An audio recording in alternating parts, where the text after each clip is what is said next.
You know what? I really, really love the character Catalyst.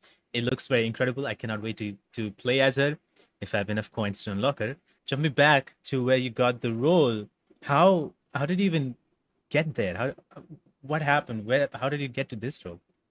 Oh boy. So this is gonna serve as like a secret advertisement for other types of work I want to do at some point in the future. Ooh. One of the projects that really gripped me at the time was Overwatch. I Ooh. adored that game. Oh my gosh. I love shooters, usually PvE shooters. I would play the games like Halo to death.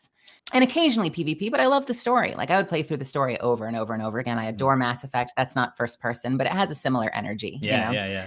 Um, and I didn't play a lot of player versus player games, and Overwatch gripped me because of how in depth the character work was and Mm. how much the character stood out. And I was just enamored of the fact that we had these characters from all these different backgrounds saying lines in their native languages, which I thought was amazing. I'd never seen a game do that before.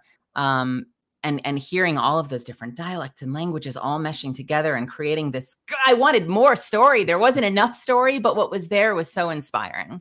And we were starting to dip our toes into representation. I hope to see them take it even further in the future, because it makes me giggle to look back, and not just with Overwatch, mind you. This isn't like a subtweet at Blizzard, but like a lot of games back then, when it came to representation in particular, it was baby steps. You'd there would be like a tiny little thing in like a panel in like an adjoining comic that's related to a property on a website somewhere that maybe implies that a character is indigenous, Yeah. or gay. And you're like, oh, this is revolutionary. And so to come so far and to now have a game like Apex just be like, hold my keg. I was maybe 6 months into this is going to be the longest story of our interview. I was maybe 6 months into having just signed with CESD, which is my national agency now. And we were going on Christmas, holiday break, like the last 2 weeks of December. Mm. And they sent out this audition. Everything was codenamed, although it took me about 30 seconds to know what I was auditioning for. And then they said, we're going on vacation. They're due, January 4th.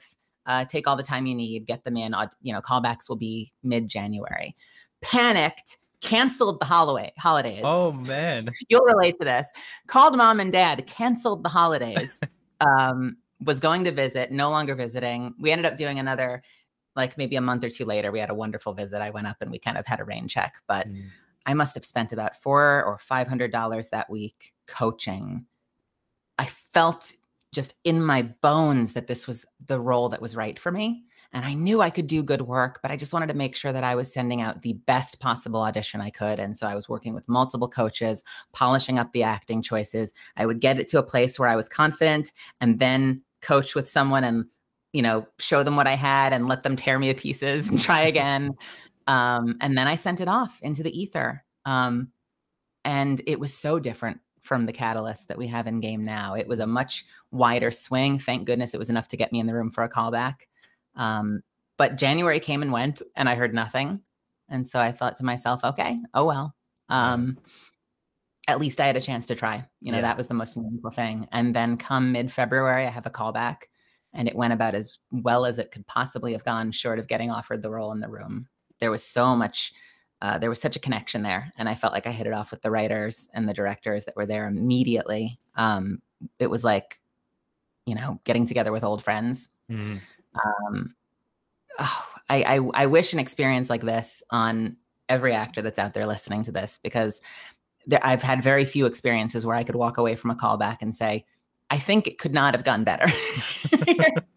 And sure enough, here we are. When you talk about long, in-depth recordings, come May, we were recording twice a week, maybe I would say a total of like 8-ish hours a week. Every week I was in the studio.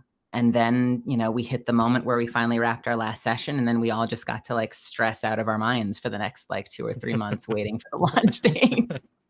And that sort of brings us to today. I could not imagine a more fitting character. The personality is such a good fit for me. It's right in the middle of my wheelhouse. I can speak.